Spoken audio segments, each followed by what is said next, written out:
Must be happy, the new creed of our generation. Don't worry, be happy. We hear that all the time. So, how are you doing today? Are you happy? Most people would say, yeah, especially if they're not close friends. So, really, how are you today? If I asked anybody that, they'd say, oh, all good, fine, fine, all is well, nothing to complain, blah, blah, blah.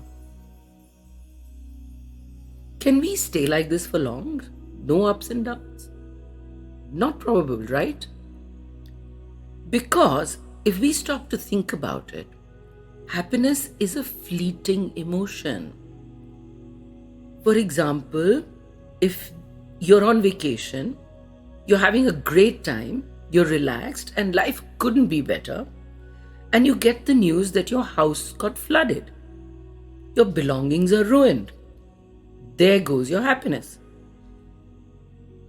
Of course, you'll be happy once again everything is fixed, but you see what I mean? It's short lived. Happiness is a transient emotional experience. Having said that, what we see around us is that the pursuit of happiness has become mandatory. As much as we are told that happiness is elusive, we are pretty bad at predicting what will make us happy in the future. And yet, most people still assess the quality of their lives by how happy they are. But I think there is a better gauge of happiness, and that is life satisfaction. Why I think it's better is because it's more akin to well being. And it can't be moody. When you're physically healthy, when you're independent financially as well, when you have good, loving relationships surrounding you, when you're doing the work that you love, and most of all, when all of this is meaningful to you, we can say that you have a pretty high quotient of life satisfaction. Another important aspect to consider is the subjective quality of life satisfaction. It depends on the importance we give the situations in our lives. One person may be wealthy and yet yearn for achieving a golf score that he hasn't been able to. And that becomes his reason for unhappiness. Or he may yearn for a recognition in aviation that still eludes him.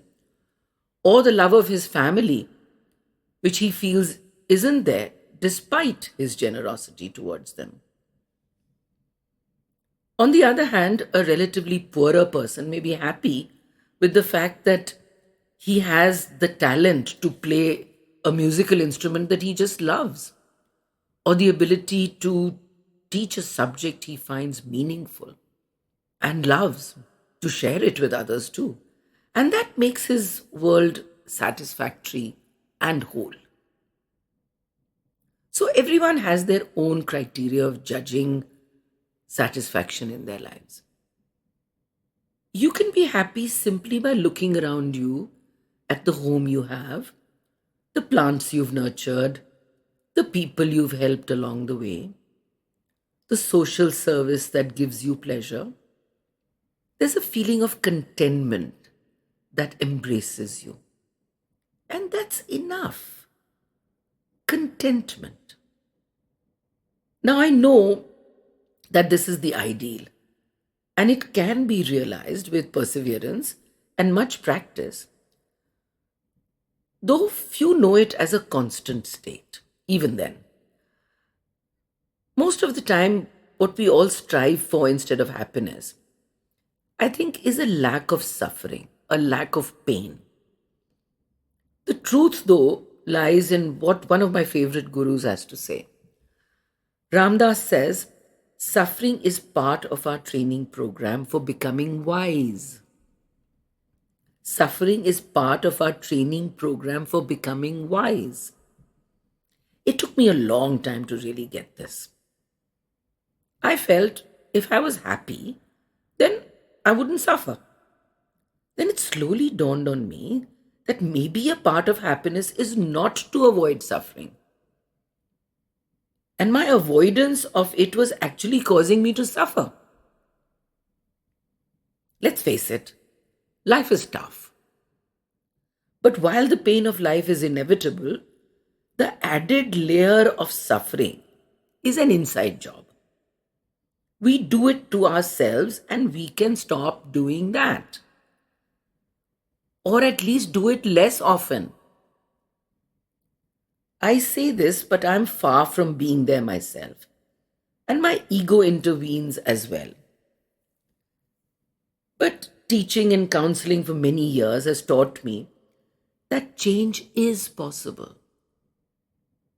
Not always easy, always rewarding, though. Always rewarding. So, if you want to have that life satisfaction, it's time to be real and stop looking for happiness where it's not. There are many paths to happiness. Find what fits for you. Find the win, as I always say. That's why we're here, to find the win. See you soon, next time again. Have a wonderful day.